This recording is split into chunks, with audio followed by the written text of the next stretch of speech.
6.8 hours.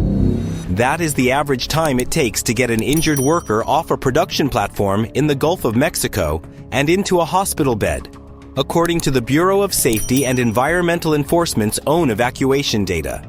And that number is what happens when everything goes right. When the weather holds, when a helicopter is available, when the medic on board makes the right call fast enough. Some of these platforms sit close to 200 nautical miles from the nearest shoreline, far enough out that even an experienced offshore pilot needs the better part of an hour just to reach them, one direction. Sit with that for a second, because almost nobody who has never worked offshore understands what it actually means. Out here, help is not 4 minutes away. It is not 40 minutes away. The single most dangerous thing about an oil and gas platform is not always the fire, the gas, or the machinery. Sometimes it is simple geography. Whatever happens to you happens somewhere that help cannot reach quickly, no matter how good that help is once it finally arrives. My name is Erick, and this channel exists to take apart the regulations, the case files, and the real disasters that explain why offshore oil and gas work looks the way it does. I have already walked you through the gas that kills in under a minute, the rule that is supposed to stop platforms from exploding, and the tangled fight between federal agencies over who actually writes the rule you train under. Today, I am doing something different. I am taking you inside the entire platform, the room you sleep in, the helicopter that gets you there, the boat that is supposed to save you if everything goes wrong, and the training that is supposed to keep you alive long enough to use it. Here is the question I want you holding for this entire episode, because I am going to answer it directly before we are done. When something goes wrong 200 miles from shore, who is actually responsible for getting you home alive? And does that person or that agency actually have the authority to do it? The answer involves 3 federal agencies that do not fully agree with each other, a regulation that runs 4 sentences long, and a helicopter ride that should have taken 14 minutes and instead killed everyone on board. If you work anywhere near a helideck, a muster station, or a set of crew quarters on a fixed platform, stay with me to the end. Because the gap I am about to show you between who you assume is protecting you and who is legally required to is a gap that is sitting underneath your own job right now, whether you have ever been told about it or not. Marcus is 24 years old, and the helicopter taking him out to his first platform in the Gulf of Mexico is the first one he has ever set foot in. He is a composite of the thousands of new hands this industry pulls in every year, not a documented individual, but everything that happens to him over the next several minutes is built from procedures and statistics that are very real. Before he was allowed anywhere near that helicopter, he sat through a helicopter underwater escape training course, HUET for short, a certification developed under the international OPITO training standard and required of essentially anyone who travels to an offshore oil, gas, or wind installation by air.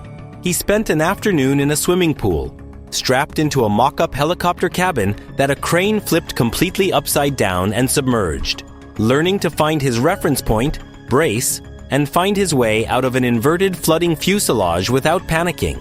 That certificate is good for 4 years before he needs a refresher course called Further Offshore Emergency Training, FOET, to keep flying out to a rig at all.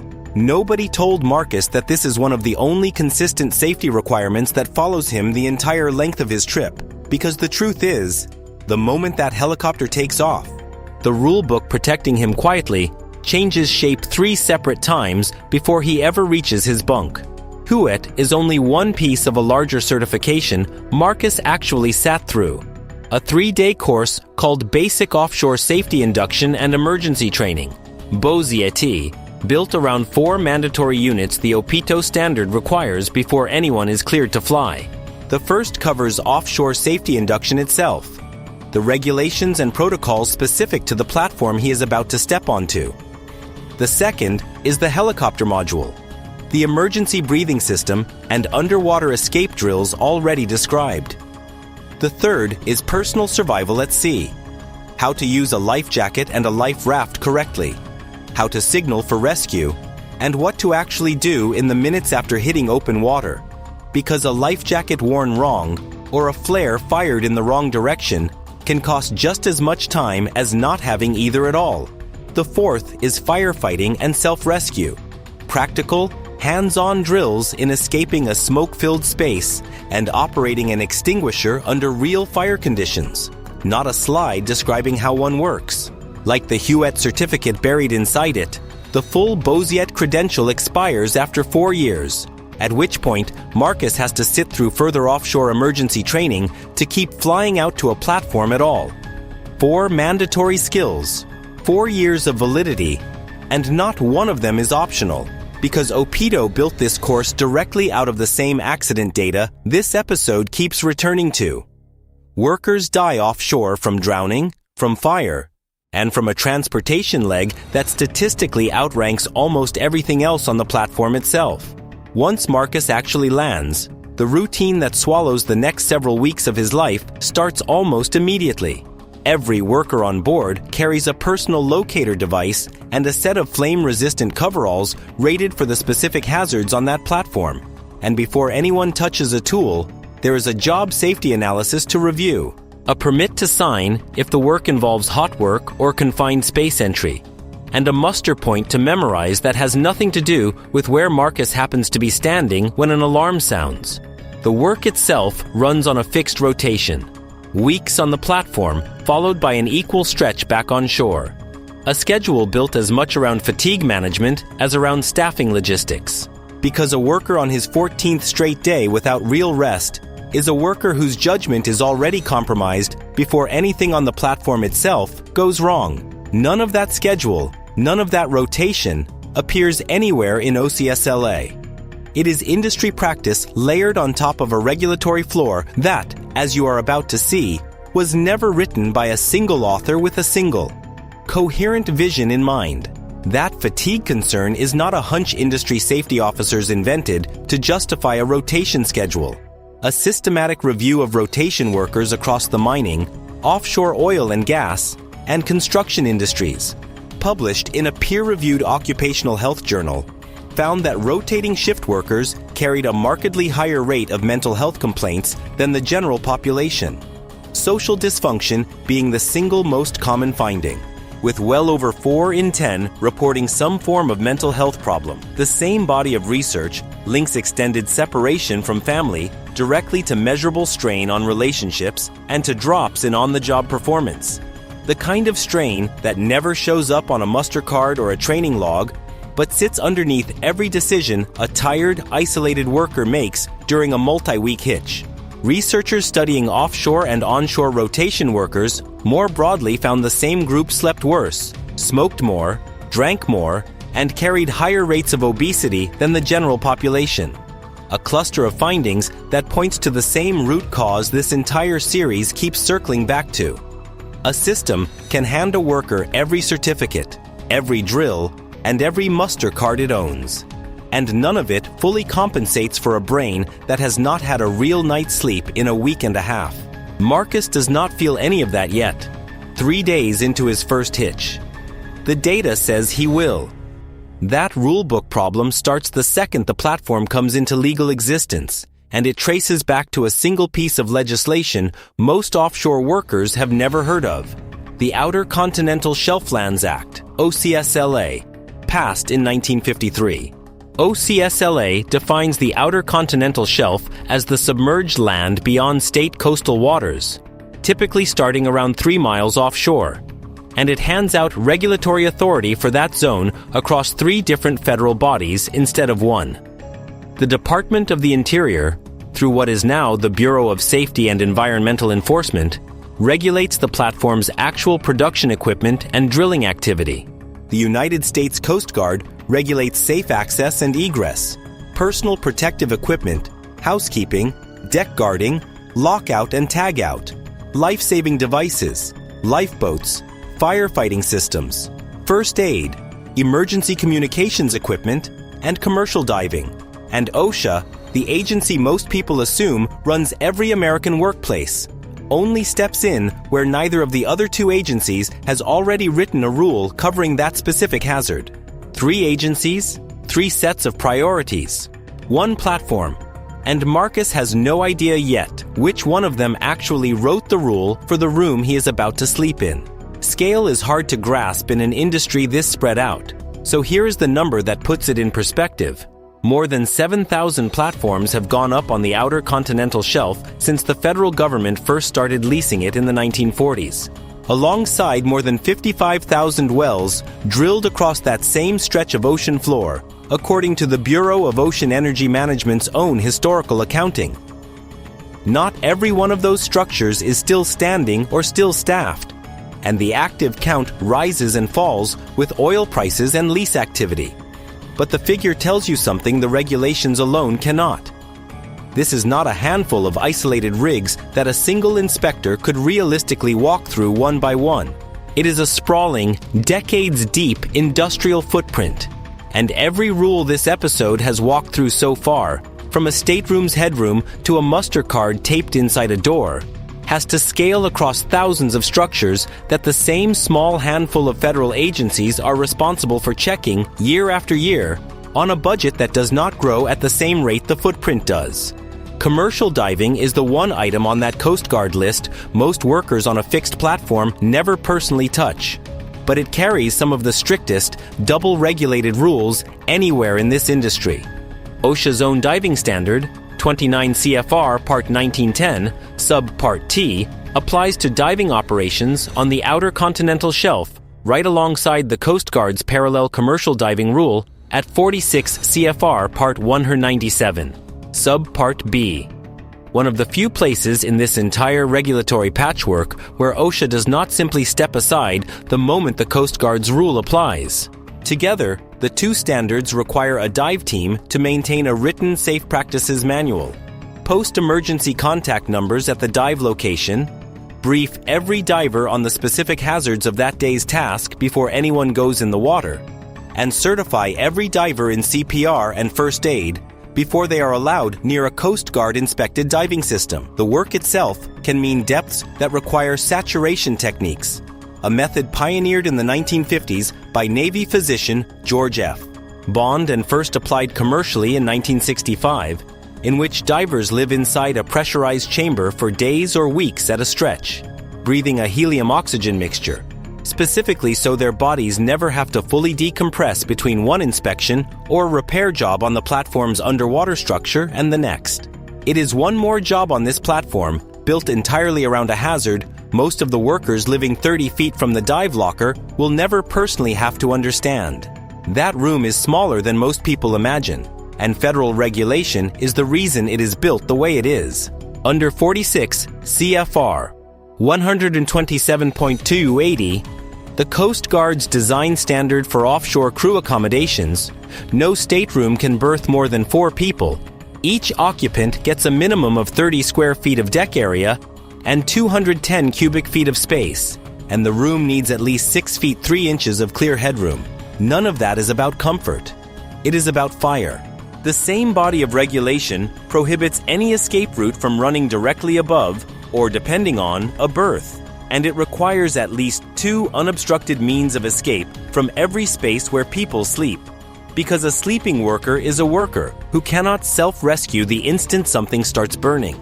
Diane, the platform's safety technician and medic in this episode, walks every new hand through exactly that layout on day 1, not as a courtesy, but because the muster card taped inside that stateroom door tells Marcus which assembly station to report to and which lifeboat seat has his name on it the moment an alarm sounds, and on a structure surrounded by water in every direction.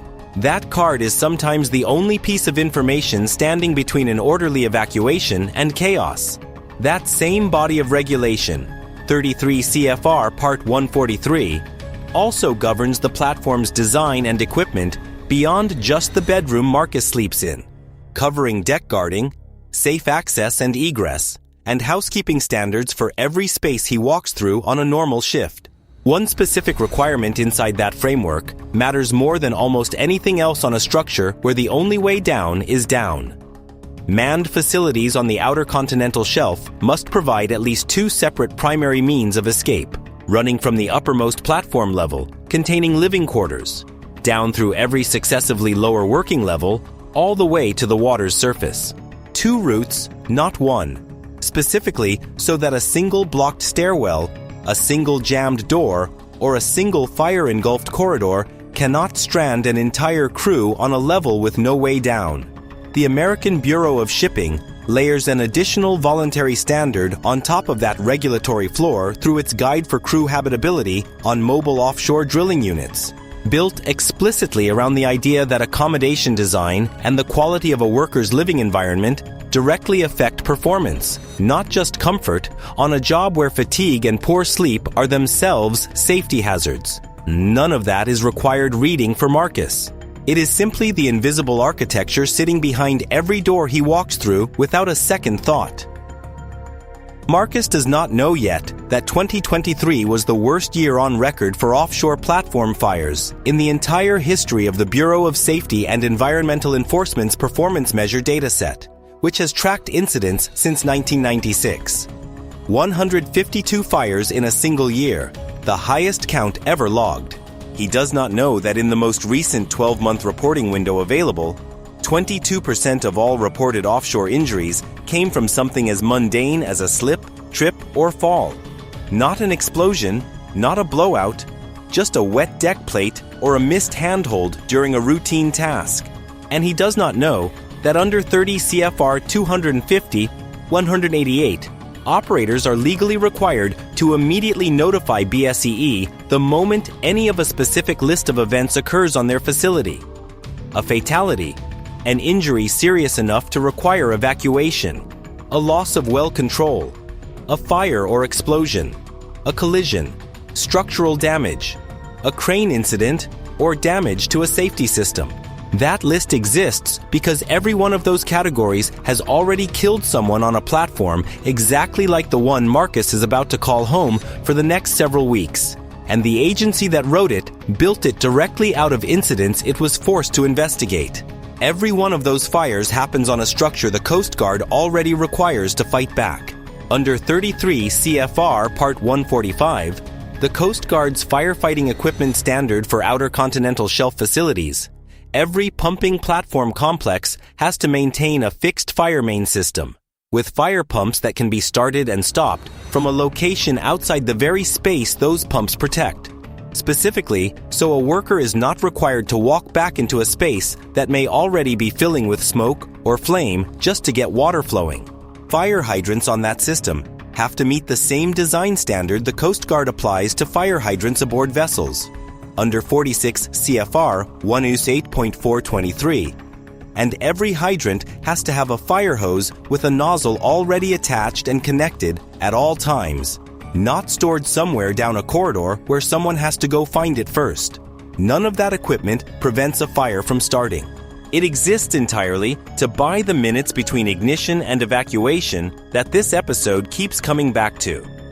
The same minutes that, on one rig in 2010, separated the people who reached a lifeboat from the people who chose the water instead.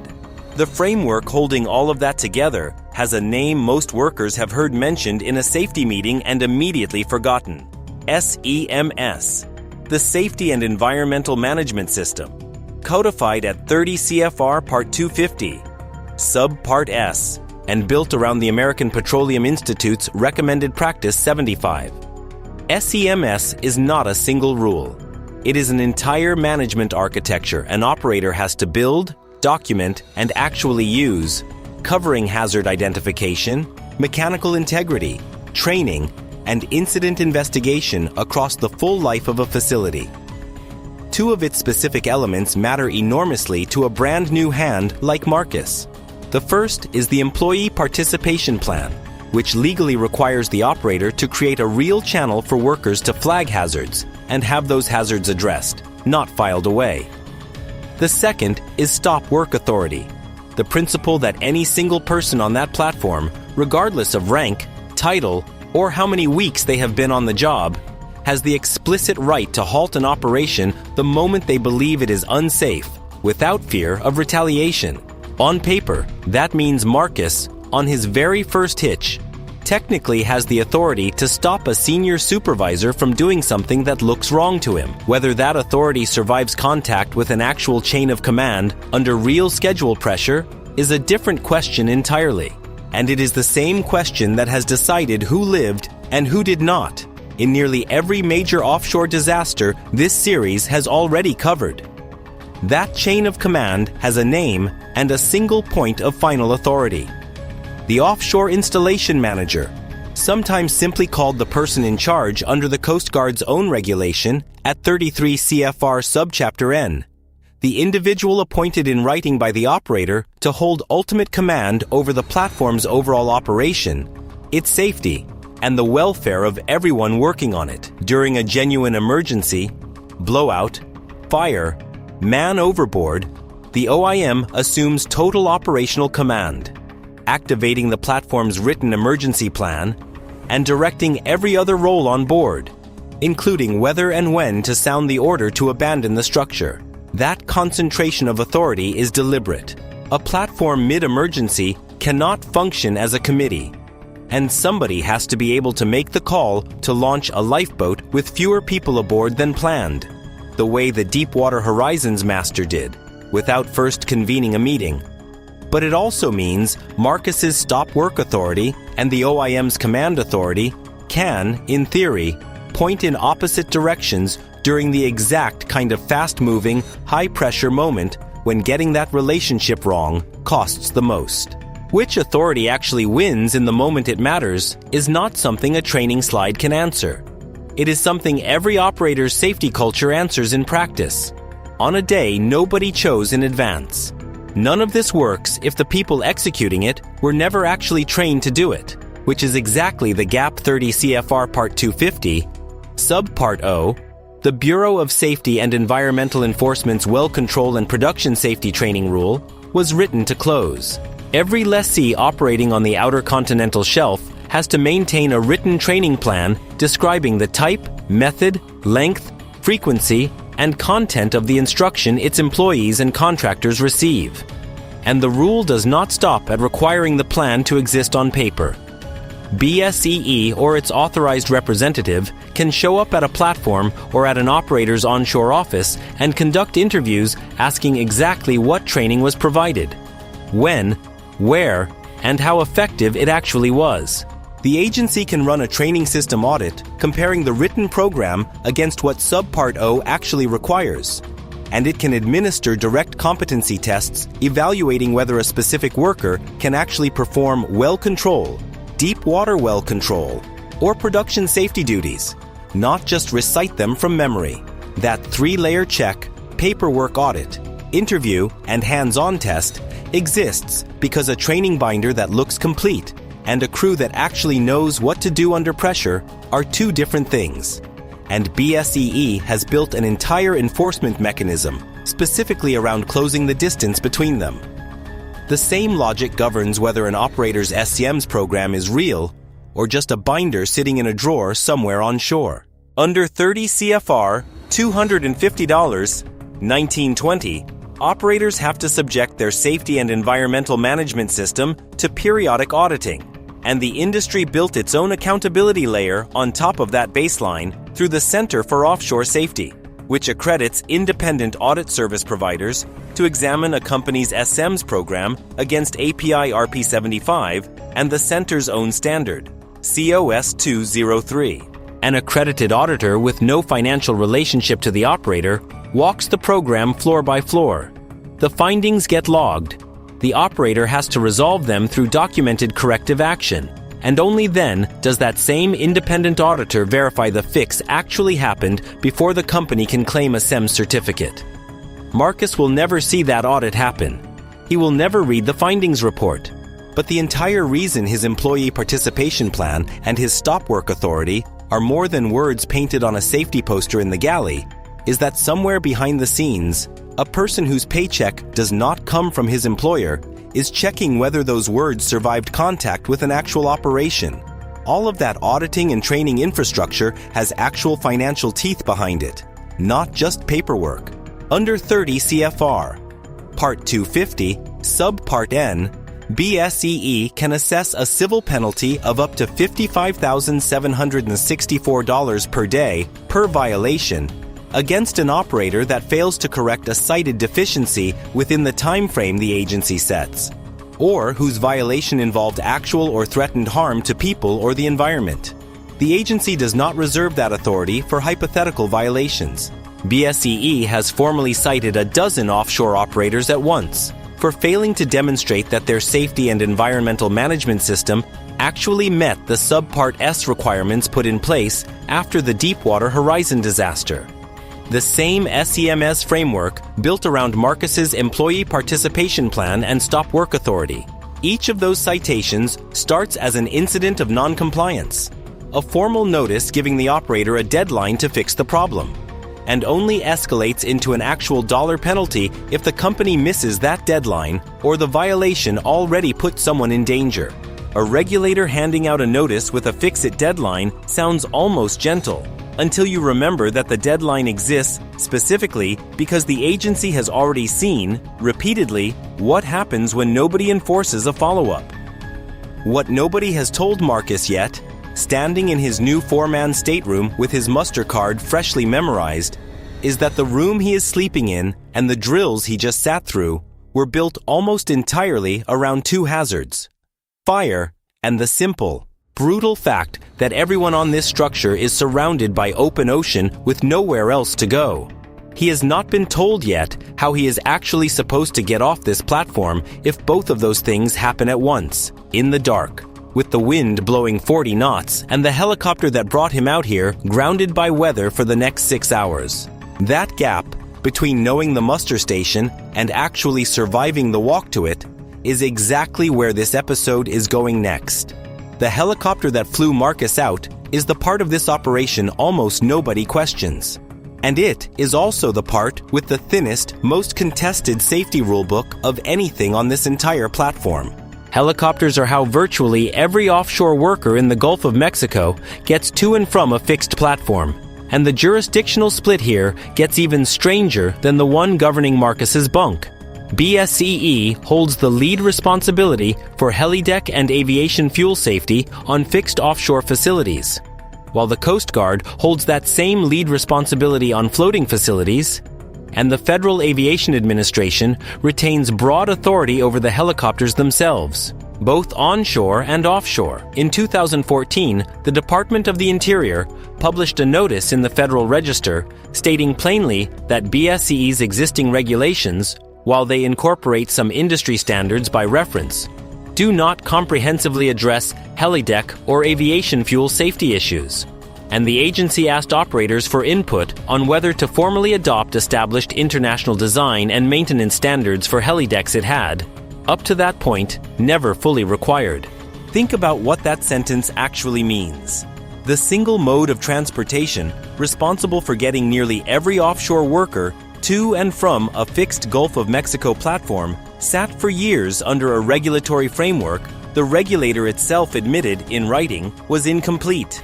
The Federal Aviation Administration's piece of that authority runs through 14 CFR Part 135, the Air Carrier Certification Rule that governs every company flying paying passengers, including oil and gas crew changes, on a for-hire basis. A Part 135 operator has to name a Director of Operations, a Chief Pilot, and a Director of Maintenance, each meeting specific experience minimums, and maintain an FAA-approved training program and operations manual before the agency will issue the certificate, letting that company fly a single offshore worker.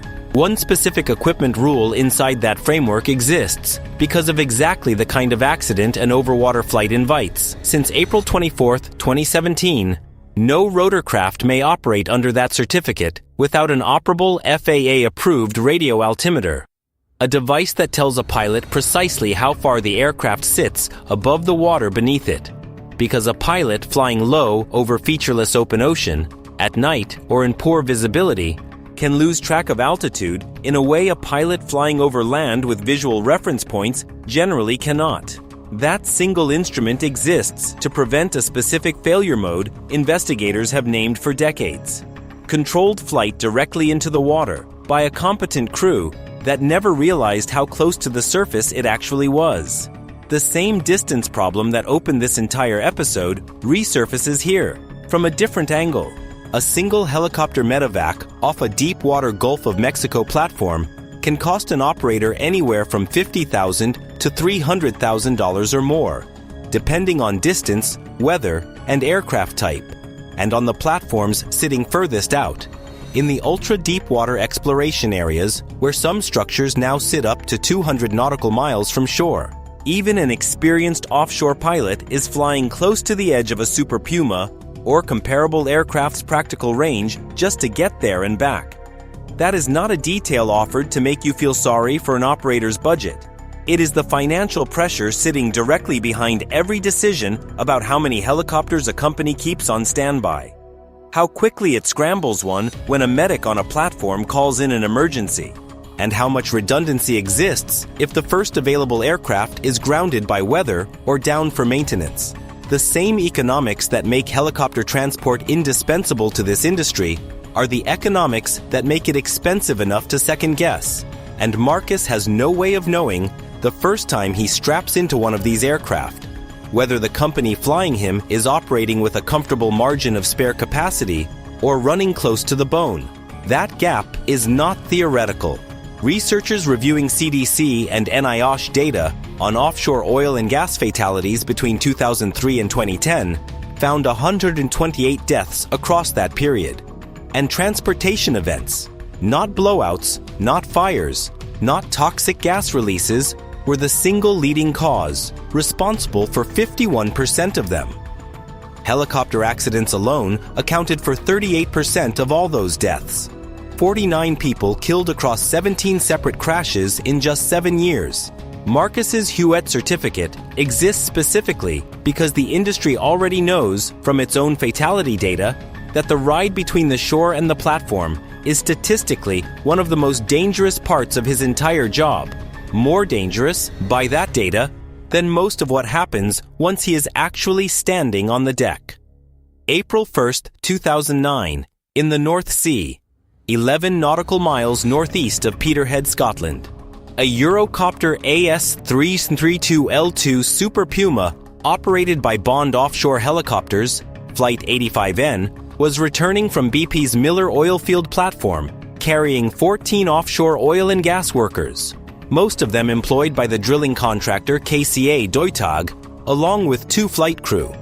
16 people total. The helicopter's main rotor separated from the aircraft in flight, and it fell into the sea. All 16 people on board were killed, including the pilots, Captain Paul Burnham, 31, and co-pilot Richard Menzies, 24.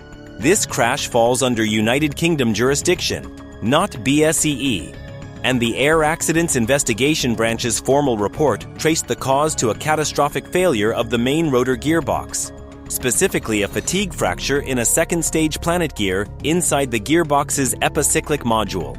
The investigation's conclusion is the detail I want you to actually absorb. Not just here. Official investigators found that the accident could have been prevented if existing maintenance procedures had simply been followed correctly. Not a design that was impossible to maintain. Not an unforeseeable material flaw nobody could have caught. A maintenance procedure that already existed, that was already written down, and that was not executed the way it was supposed to be. The aftermath of that single gearbox failure reshaped offshore helicopter operations across the entire North Sea. And the timeline of that response is worth knowing because it shows how slowly even a 16 fatality crash can move a regulator. The Air Accidents Investigation Branch issued 17 safety recommendations, and the European Aviation Safety Agency responded with an emergency airworthiness directive ordering enhanced gearbox inspections, allowing only a partial, restricted return of the Super Puma fleet to service by late 2009 and into 2010. That was not the end of it. After further incidents involving the same aircraft family, the entire Super Puma fleet operating in the North Sea was grounded again in October 2012, more than 3 years after Flight 85N went down. A further incident in August 2013 pushed the UK Civil Aviation Authority to launch a full strategic review of offshore helicopter operations, publishing its findings in February 2014 as CAP 1145, a document laying out 32 specific safety interventions the regulator itself committed to, and 29 additional recommendations directed at operators, manufacturers, and oil companies. 5 years, 3 separate grounding or restriction events, and a 61-point regulatory response, all tracing back to a single fatigue fracture in a single gear that a routine maintenance check was supposed to catch. Marcus's Bosiet and HUET certificates exist downstream of exactly that kind of slow, expensive, repeatedly relitigated regulatory response, which is worth remembering the next time a 4-year recertification course feels like an inconvenience instead of the product of 16 specific deaths. This is not a gap regulators on this side of the Atlantic have been silent about either. In January 2024, BSEE issued Safety Alert 479, titled Lack of Adherence to Helideck Safety Procedures Results in Series of Near-Miss Incidents, after inspectors logged multiple near misses tied directly to helideck procedure failures across Gulf of Mexico facilities. 10 months later, in November 2024, the agency issued Safety Alert 491, Vigilance Required in Offshore Helideck Operations, flagging the exact same category of hazard a second time inside a single year. A federal regulator does not publish 2 safety alerts about the same hazard in the same 12-month window because the problem is solved. It publishes a second one because inspectors keep finding the same gap on different platforms, run by different operators, less than a year after the first warning already went out. Read that finding. Back to back with everything else in this episode, and a pattern starts to surface that should genuinely unsettle you. The stateroom Marcus sleeps in exists because of a fire safety rule that already accounts for exactly how fires spread and kill in enclosed berthing spaces. The muster card on his door exists because of an evacuation framework the Coast Guard has refined over decades. The HUET course he sat through exists because the industry already knows, in hard numbers, that the helicopter ride is one of its deadliest hazards. None of that protected the 16 people on Flight 85N, not because the knowledge to prevent that crash did not exist, but because a maintenance step that was fully documented, fully understood, and fully preventable simply was not carried out on schedule. Every safeguard in this episode runs on the exact same fuel, not the existence of a rule, but whether a specific human being, on a specific day, under specific time pressure, actually followed it. And that is precisely the question hanging over what happens next. Because the worst-case version of an offshore emergency does not end with a 14-minute helicopter ride. It ends with the platform itself failing, and the only way off being a boat hanging 50 feet above open water in the dark, with minutes, not hours, to decide whether you make it. Not every evacuation on an offshore platform is the chaotic, unplanned kind you are about to see play out next. Every hurricane season, BSEE runs an entirely different kind of evacuation. The planned, forecast-driven kind, and the scale of it is easy to underestimate until you see the numbers. When Hurricane Ida tracked toward the Gulf of Mexico in 2021, operators evacuated personnel from 279 production platforms. Nearly half of the roughly 560 manned platforms operating in the Gulf at the time, while shutting in more than 90% of the region's oil production and close to 85% of its gas production before the storm made landfall. That is not a skeleton crew riding out bad weather. That is the deliberate, coordinated removal of thousands of workers from hundreds of structures, executed entirely through the same helicopter fleet and the same logistics network. This episode has already shown you straining under far smaller emergencies. Every one of those evacuations runs on a written, BSEE-reviewed plan specific to that platform, built long before any named storm exists on a forecast map, because waiting until a hurricane is 48 hours out to figure out which helicopter goes to which platform first is exactly the kind of improvisation this entire regulatory structure exists to prevent. Marcus will likely sit through at least one of these evacuations before his first year offshore is over. And statistically, it will be uneventful, a routine flight home ahead of weather. It is uneventful specifically because somebody planned it months before he ever boarded a helicopter. If the helicopter is how you leave a platform on a normal day, the lifeboat is how you leave one on the worst day of your life. And the equipment built for that exact moment has a name almost nobody outside the industry recognizes: TEMPSC, a totally enclosed motor-propelled survival craft, a design concept that traces back to 1968 and was built specifically for offshore oil and gas evacuation. A TEMPSC is engineered to shield everyone inside it from fire, toxic gas, and open water exposure during the exact kind of catastrophic event none of this episode's earlier safety layers managed to stop. There are 3 recognized configurations: a single hook or single cable launched survival capsule, descended from the original Brucker LifeSphere design, carrying anywhere from 14 to 80 people, a twin-fall lifeboat lowered on 2 separate cable systems, carrying 32 to 100 personnel, and a free-fall lifeboat, which does not lower at all. It launches by literally dropping off the side of the structure into the water, carrying 30 to 70 personnel.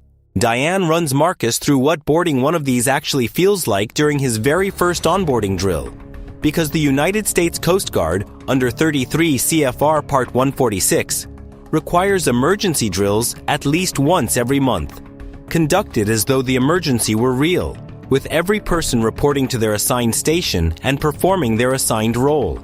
At least once a year, every lifeboat on that platform has to be physically launched into the water with its assigned crew aboard, fulfilling the platform's written emergency evacuation plan. Because a lifeboat nobody has actually lowered in 12 months is a piece of safety equipment running entirely on assumption. 2 engineering details inside a TEMPSC matter enormously the moment a real evacuation happens in exactly the conditions you would expect to find one in: a fire on the water or a capsize in rough seas.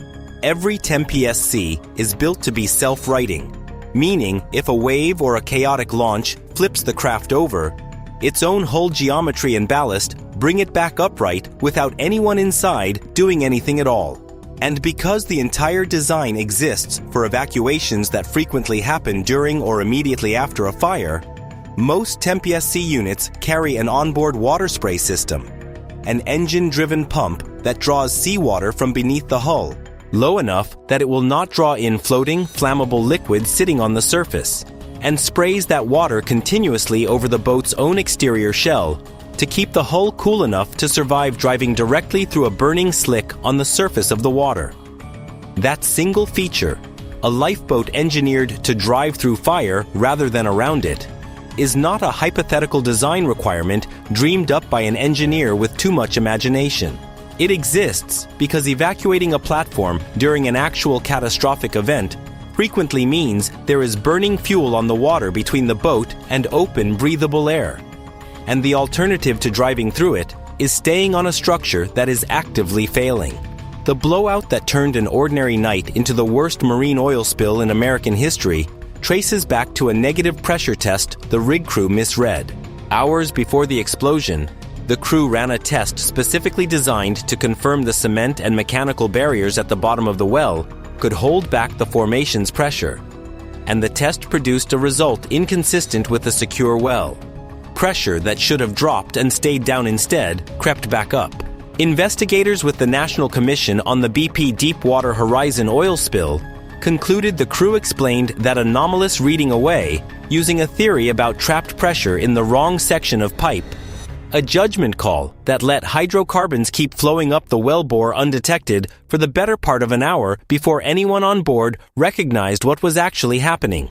By the time mud and then gas reached the rig floor, the blowout preventer, the massive stack of valves sitting on the seafloor specifically engineered to seal a well in exactly this scenario, failed to fully shear and seal the drill pipe passing through it.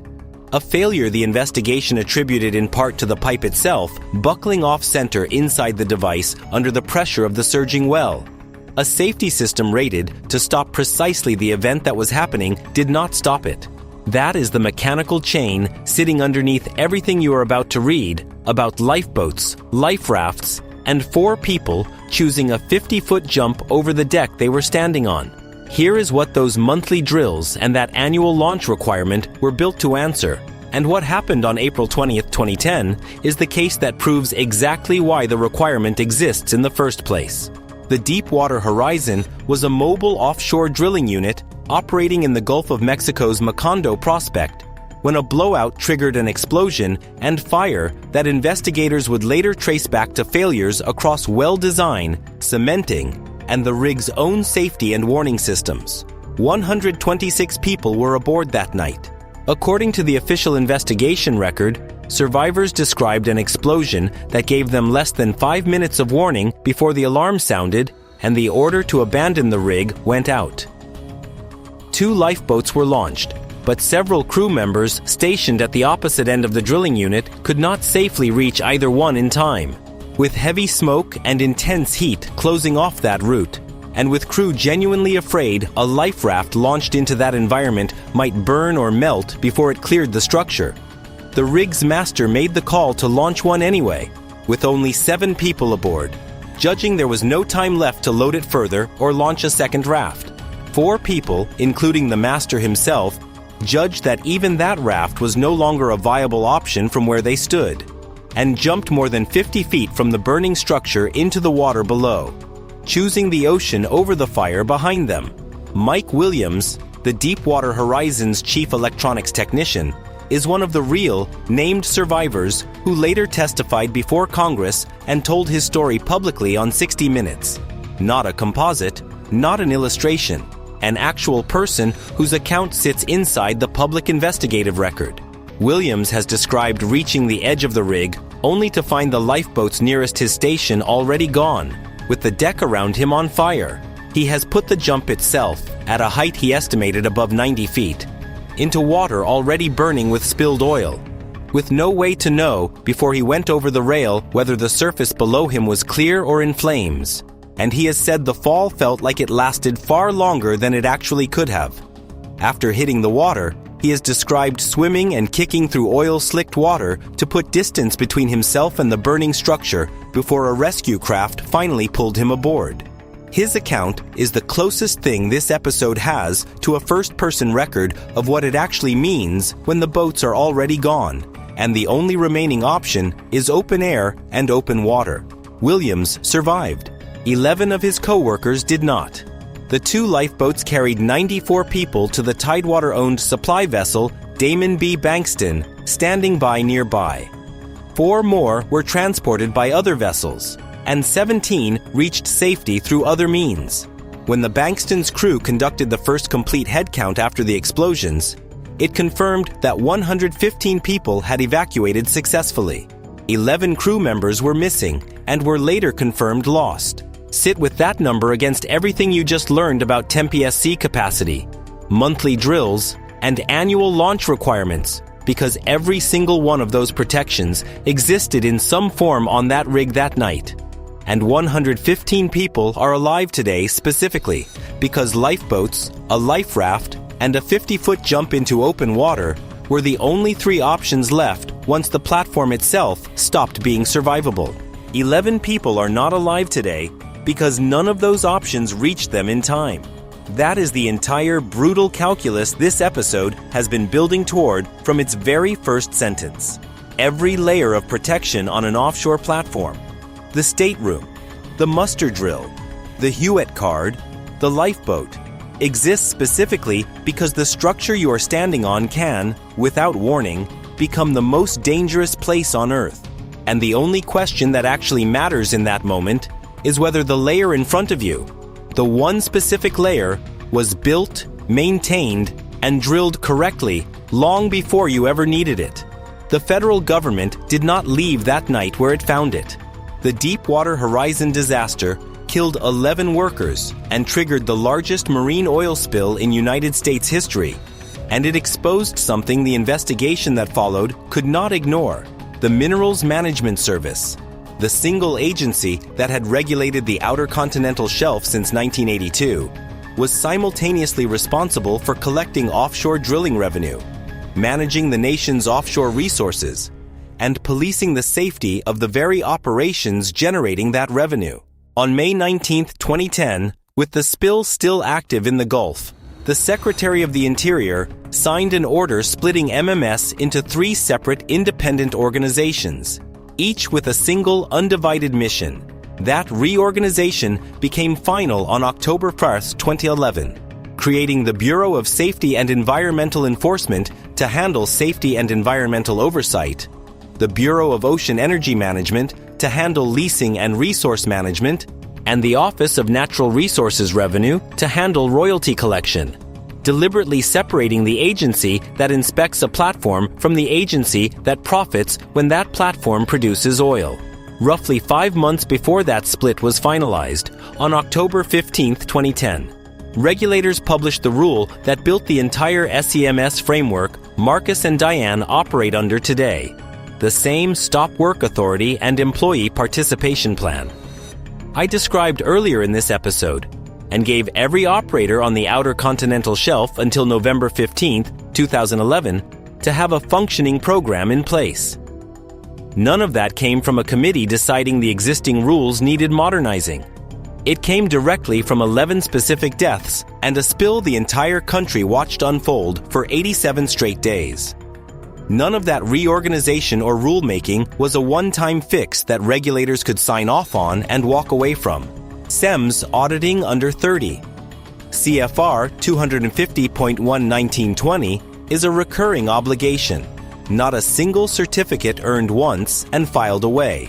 And the Center for Offshore Safety's accredited auditors keep cycling back through operators' programs precisely because a management system that was real and functioning in 2012 can quietly hollow out into a binder nobody actually follows by 2020 if nothing forces a fresh look. That is the same lesson this entire series keeps surfacing case after case. The lockout tag that says a machine is isolated when it is not. The maintenance log that says a gearbox was inspected when the inspection was incomplete. The training certificate that says a worker is competent when nobody ever actually tested that competency under pressure. A rule on paper and a rule actually followed are not the same protection, and the entire architecture built after 2010, BSEE, SEMEs, the Center for Offshore Safety's audits, exists specifically to keep closing that gap before the next 11 names end up in a report instead of in an episode like this one. None of this is history Marcus can file away as solved either. Across the broader oil and gas extraction industry, onshore and offshore combined, Bureau of Labor Statistics data shows fatalities climbing from 44 in 2020 to 83 in 2022, before falling back to 65 in 2024, a curve that tracks closely with how aggressively the industry was drilling and how much new, often less experienced labor it was pulling onto rigs and platforms during that window. An industry does not get safer automatically just because the regulations protecting it get older and more refined on paper. It gets safer only when the specific people executing those regulations on a specific shift choose to actually follow them, which is the same conclusion this entire series keeps arriving at from a dozen different directions. So here is the answer to the question I opened this episode with, because I told you I would give it to you directly, and I am not going to make you wait any longer for it. When something goes wrong 200 miles from shore, the honest answer is that no single agency is fully responsible for getting you home alive. The Bureau of Safety and Environmental Enforcement governs your platform's equipment and its SEMS program. The Coast Guard governs your stateroom's fire safety, your muster drills, and your lifeboats. The Federal Aviation Administration governs the helicopter that flew you out here, while BSEE or the Coast Guard, depending on whether your platform floats or sits fixed to the seabed, governs the helideck it lands on. OSHA, the agency most people assume runs every American workplace, only fills in whatever narrow gaps the other two leave behind. That fragmented structure is not a flaw nobody noticed. It is the direct, documented product of a 1953 law written before any of today's deepwater technology existed, patched repeatedly over 7 decades, and most recently, rebuilt in direct response to 11 deaths in 2010. The protection in front of you, right now, on whichever rig, platform or vessel you are standing on was never going to come from the name printed on a regulation. It was always going to come down to whether the specific person responsible for your stateroom's fire door, your helicopter's gearbox, or your lifeboat's annual launch did their job correctly, on schedule, with no shortcuts, on the one day it actually mattered. 7 things to carry off this platform with you before you go. First, know exactly which agency's rule governs the specific hazard in front of you right now, because BSEE, the Coast Guard, and OSHA are not interchangeable, and the protection you assume you have may legally belong to a different regulator entirely. Second, your muster card is not paperwork. It is the only reliable map you have between where you are standing and survival, and the time to learn it is your first day, not the night of an emergency. Third, every transportation leg of this job, every helicopter flight, carries real, documented fatality risk that the industry's own data already quantifies, which is exactly why HUET certification exists and exactly why it is not optional. Fourth, a piece of safety equipment that has not been physically tested on schedule, a lifeboat that has not been launched in a year, a maintenance procedure that was written down but not actually followed, is not a safeguard. It is an assumption wearing a safeguard's uniform, and assumptions are what killed 16 people on a 14-minute helicopter ride in 2009. Fifth, the entire regulatory architecture protecting you offshore today, SEM as Stop Work Authority, the BSEE and BOEM split, exists because 11 men did not come home in 2010, which means every one of those rules was paid for already, in full, by people who do not get to benefit from them. And sixth, when you see 2 different agencies regulating the same job site, the way OSHA and the Coast Guard both regulate commercial diving on the outer continental shelf, that overlap is not bureaucratic waste. It is usually the direct result of a regulator deciding one agency's rule alone was not enough to cover a hazard that has already killed people under a single agency framework. And seventh, the danger here is not exotic. A radio altimeter that has to exist by federal rule, a fire pump that has to start from outside the room it protects, a civil penalty written into federal regulation in plain dollar figures. None of that is glamorous, and none of it makes a highlight reel. But every one of those unremarkable details is on this list specifically, because on a different day, on a different platform, somebody did not have it, and it cost them everything.